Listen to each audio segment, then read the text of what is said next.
The Battle of Hanko was a series of smaller battles within World War II to control the islands in the Hanko Peninsula. It was primarily a battle between the navies of Finland and Germany on the one side and the Soviet Red Navy. It involved mostly amphibious operations, quick hit and runs.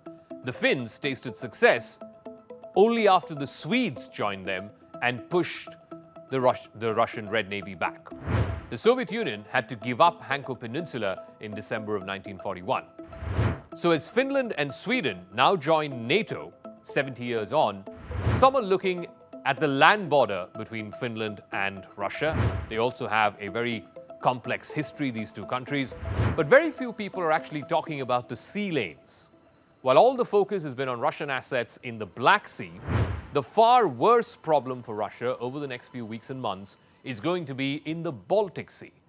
That is where the new configuration of NATO will pose far more longer-term problems for Russia. With the entry of Sweden and Finland into NATO, the Baltic Sea stops being a free passage for the Russian Navy into the Atlantic. It literally becomes a NATO lake without free passage.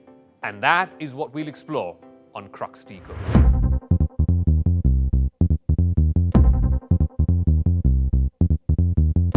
Russia, the largest country by area in Europe. It has 4 naval fleets. The Black Sea Fleet, some of which we've seen being sunk recently. Remember the Moskva, which was the biggest ship in the Russian fleet. It was reportedly brought down by Ukrainian forces. It was the flagship of the Russian Black Sea Fleet. Then there is the Pacific Fleet. There is also the Arctic Fleet, which is in the northern areas, headquartered in Murmansk. And then finally, there is the Baltic Fleet. The Baltic Fleet is headquartered in Kaliningrad. This is the nearest seaport to the capital of Moscow. The Baltic Fleet is the oldest of the Russian fleets. It was founded by Peter the Great, the Imperial Russian Tsar.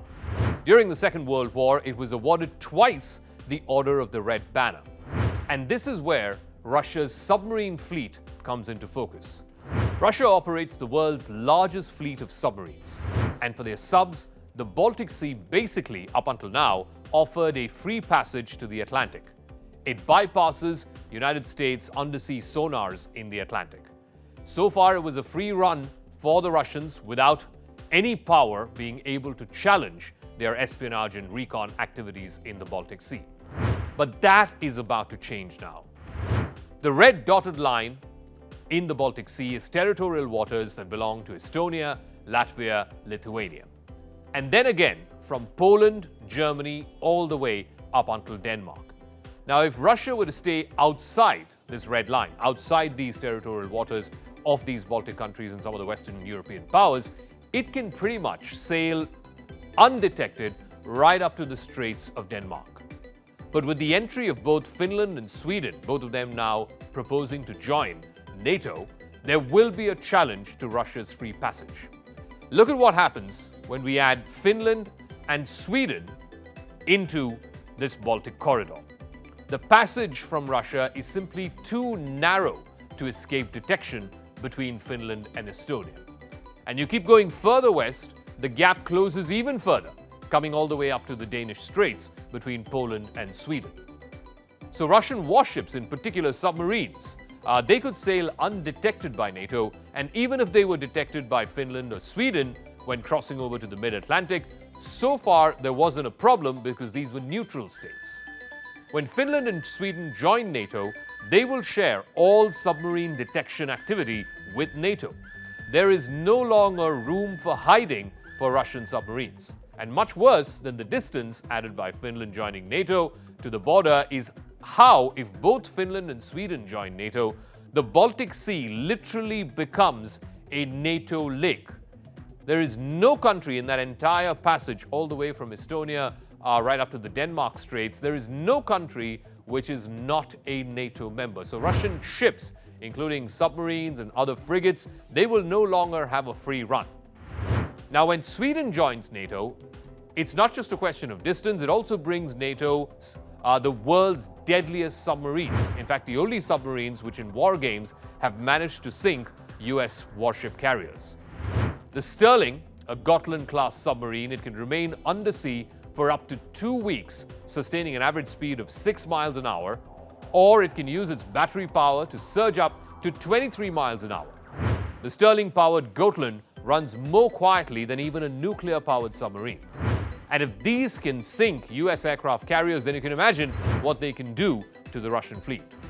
But it's not just on the sea. The threat for Russia happens to be also on land, as well as in its ability to line up logistics.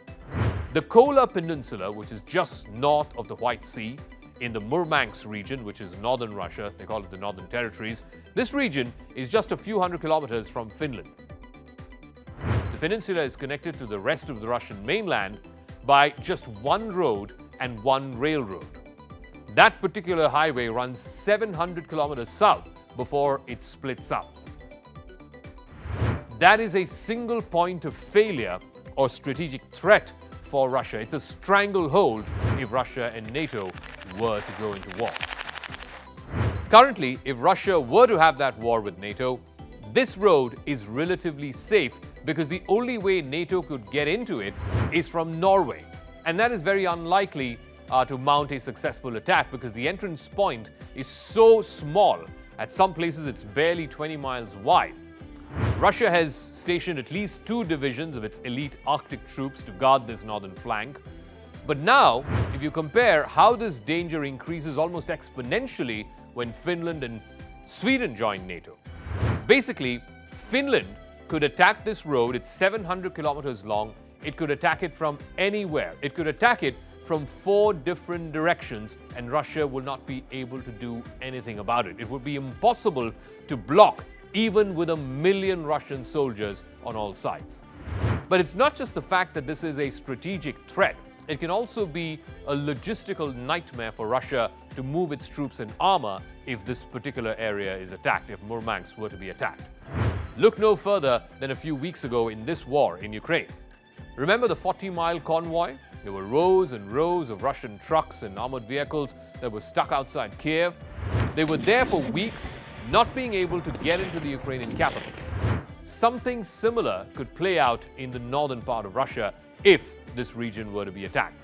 Finland would not need to physically occupy this territory. In fact, a single company of specialists could destroy the entire road, the railroad, as well as, of course, the electric line that connects Murmansk to the rest of Russia. And this whole area is dense pine forest, so it gives great cover for the Finnish soldiers. They can simply vanish into the woods and attack by stealth. When Finland was neutral between Second World War and now, if Putin were to have a war with NATO, then Russia did not have to fear that the Finns would come and cut off mainland Russia from its northern territories. But now, that is a clear and present danger.